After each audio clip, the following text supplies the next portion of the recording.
Hello friends. तो आज आज के टॉपिक में हम लोग इंडिया से जो भी आंदोलन बाहर हुए हैं वो सब सारे क्वेश्चन कवर करेंगे घटना चक्र के बुक से, और ये बीपीएससी टीआरई 4 के लिए बहुत ही महत्वपूर्ण होने वाली है। तो चलिए शुरू करते हैं। पहला क्वेश्चन है, लंदन में इंडियन होम रूल सोसाइटी को प्रारंभ किया था? तो श्यामजी कृष्ण वर्मा ने। दूसरा क्वेश्चन है, श्यामजी कृष्ण वर्मा ने इंडियन होम रूल सोसाइटी की स्थापना की थी? तो लंदन में। अगला क्वेश्चन है, इंडियन होम रूल सोसाइटी स्थापित हुई थी? तो 1905 में। लंदन में इंडिया हाउस की स्थापना की थी श्यामजी कृष्ण वर्मा ने। लंदन में इंडिया हाउस के संस्थापक कौन थे? तो श्यामजी कृष्ण वर्मा। वह कौन था जिसने गदर पार्टी को स्थापित किया था? तो लाला हरदयाल ने। निम्नलिखित में से किसने गदर पार्टी का गठन किया है? तो लाला हरदयाल। अगला क्वेश्चन पे चलते हैं। गदर पार्टी की स्थापना वर्ष है। गदर पार्टी की स्थापना कब हुई थी? तो 1913 में। गदर पार्टी का नेता कौन था?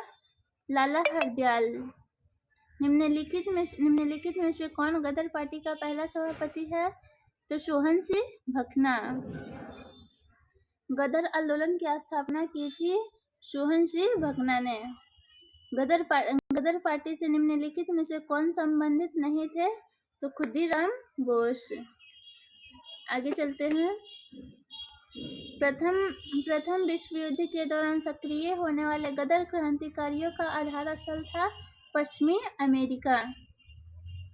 गदर पार्टी की स्थापना हुई थी संयुक्त राज्य अमेरिका में। निम्नलिखित में से किस देश में गदर पार्टी की स्थापना हुई थी? तो यूएसए अमेरिका।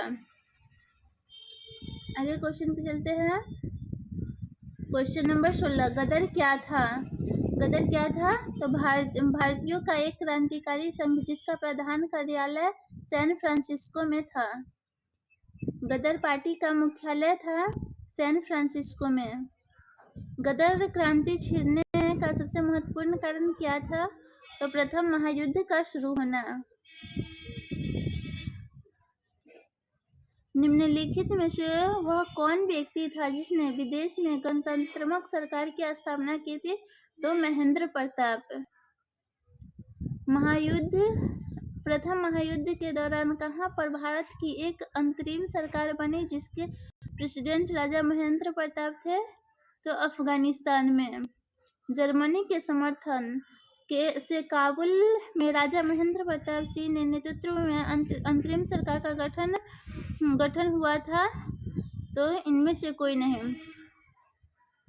कौन भारतीय क्रांतिकारी की मां कहलाती है? भीखाजी रुस्तम का मां।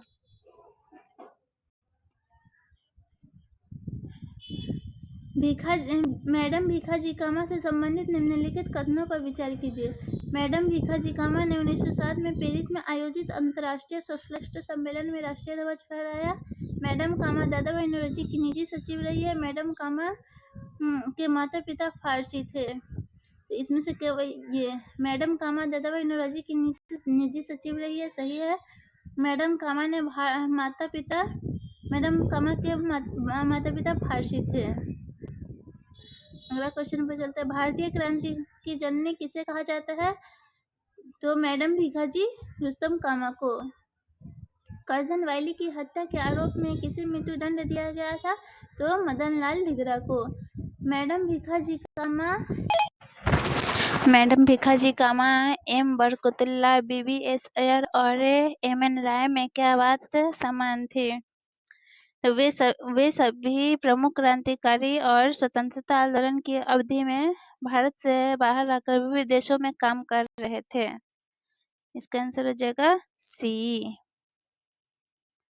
अगला क्वेश्चन पे चलते हैं। तो 1906 ईस्वी में लंदन में अभिनव भारत सोसाइटी की स्थापना किसने की थी? तो विनायक दामोदर दास सावरकर ने। कामागटारू एक कनाडा की यात्रा पर निकला एक जलप्रपात था। कामागटारू प्रसिद्ध है एक जलप्रपात के नाते। निम्नलिखित में से कौन कामागाटारू घटना से संबंधित था? तो बाबा गुरदीप सिंह। कामागाटारू क्या था? एक जहाज।